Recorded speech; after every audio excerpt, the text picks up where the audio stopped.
top reason why you feel like shit. You probably weigh a lot, you probably binge a lot, you probably yo-yo diet a lot, you probably etc. etc. You probably feel like shit because you have low energy. You probably feel like crap because you have joint pain. You probably just restrict yourself then with keto diet even though you eat a lot of carbs. It's so multiple reasons why you can feel like shit. And we're going to go over that today. My name is Drake. I want to be a nutrition coach and I want to teach people.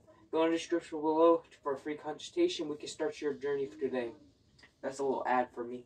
But anyways, why do you feel like shit? Well, fitness can lead to your life most of the time. You can feel like shit because you don't feel good in general. You binge a lot. You probably feel lethargic. This is all just probablys.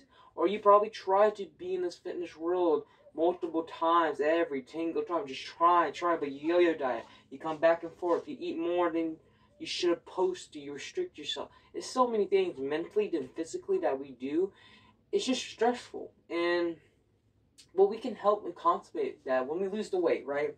I'm going to give you a point A to point B mark. Lose the weight, you feel better. You feel looser. Less joint pain. Because less weight equals less joint pain. You know, that's just a broad spectrum. But when you actually lose the weight, and it's like a line. This is like a fitness journey, right?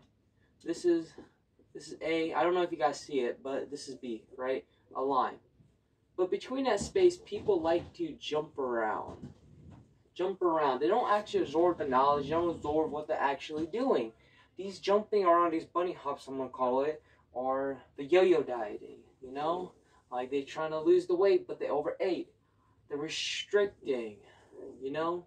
They're restricting stuff. They're doing keto even though they don't like keto or something like that.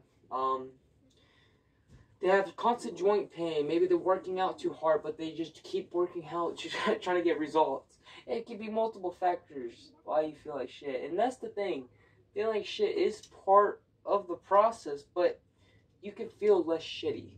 So maybe instead of losing weight, you can focus like, I want to lose weight over time. I want to lose this certain pound over time. I want to stick to my diet, but I'm going to give myself this range.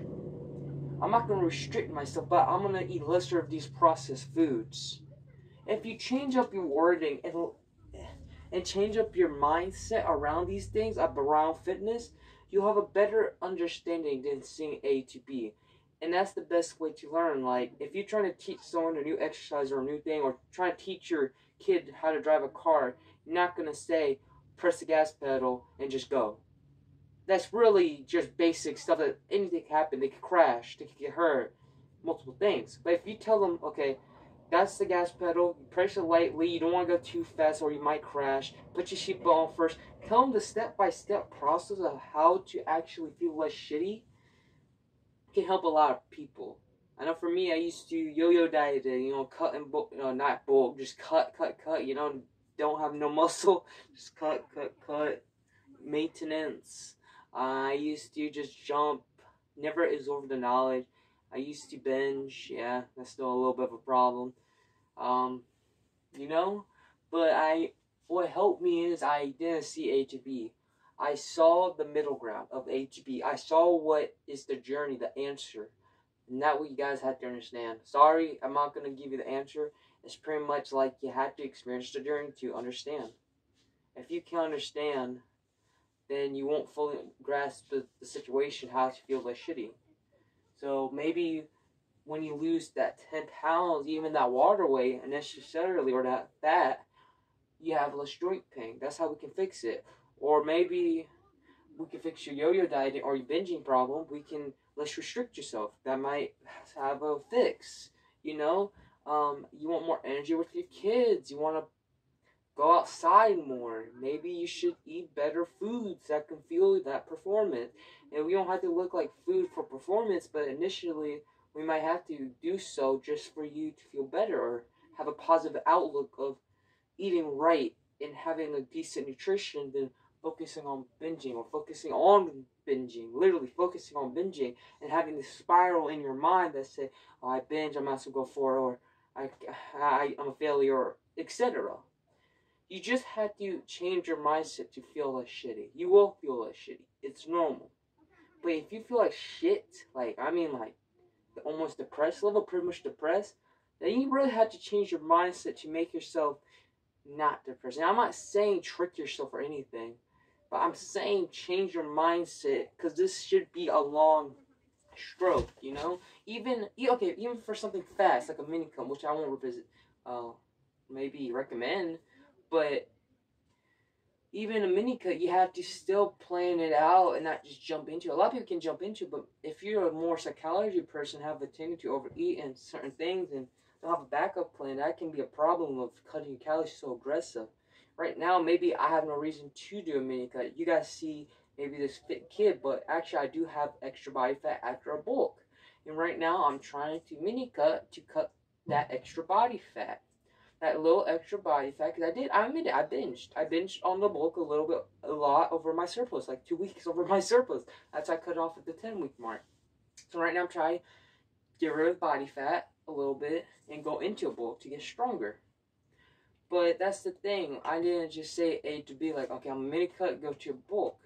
I'm going to go mini cut, maintenance, see where I'm eating, refeed, you know, build up my tolerance mentally and physically, and then a bulk. I didn't just say A to B. What happened if I do A to B, I might binge on the bulk or overdo the calorie surplus that now wash away my deficit and just regain the fat or even more. So you guys just have to make yourself less shitty, and I can help with that today, like help you lose weight or get you to that point for you to have energy for those activities you want to do. We just discussed what you could do in this video today and what could help you, you know, strength training. We all know this information. But if you have someone to guide you and just tell you the answer, but tell you the right answer, like literally tell you to focus on that, you will find it, that'll be possible, right? And I'm not going to be the person who holds your hand and do all the work for you. Because if I do all the work for you, then you're not going to get no result. Like, you're going to get the results now. But later on, you're not going to sustain it. But if you focus on the journey, and I point to you that journey and help you go through the cave, the dark tunnel, then we can actually see some progress in understanding how this actually works. But I'm going to end off this video. Like and subscribe if this video was helpful for today. Go to my description below for a free consultation today. We can discuss your journey.